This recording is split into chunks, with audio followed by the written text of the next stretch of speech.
তো গাইজ আমি যে ভিডিও বানাচ্ছি এতদিন ধরে, আর সেই ভিডিওরই কিছু রেজাল্ট দেখাবো এই ভিডিওতে। তো এই ভাইটা কমেন্ট করেছে যে দাদা তোমার ভিডিও খুব ভালো লাগে, আর থ্যাংক ইউ।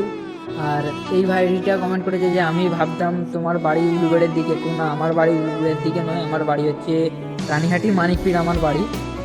আর এই ভাইটা কমেন্ট করেছে যে যে তুমি চালিয়ে যাও, তোমার পাশে আছি। এইরকম কমেন্ট করলে কার না ভিডিও বানাতে ভালো লাগে না বলো তো? কমেন্ট করেছে যে তুই এইরকম কন্টেন্ট করতে থাক, তুই একদিন বড় জায়গায় যাবি। তো এই দেখো এইরকম কমেন্ট, মানে নিজেকে পড়লে এমন লাগে ভিডিও বানানো থেকে আমি আর দূরে থাকতে পারিনি এরকম কমেন্ট শুনলে।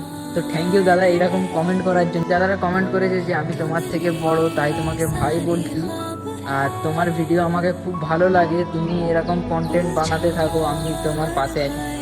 তো আমাকে এতটা সাপোর্ট করার জন্য ধন্যবাদ। এরকম কমেন্ট আরও করতে থাকো বা করবে আমি আশা করি। আর এই ভাইটা কমেন্ট করেছে যে তোমার ভিডিও আমার খুব ভালো লাগে, আমি তোমার ভিডিও দেখে কিছু শিখতে পারি, আর আমিও ভাবি যে ভিডিও বানাবো। তো আমি তোমাদের বলছি ক্যামেরা চালু করো, ভিডিও বানাতে থাকো। কে কী বলছে না বলছে এগুলো দেখলে হবে না। আর শুরুতে সবাইকেই নিজের দিকে টানার চেষ্টা করা হয়।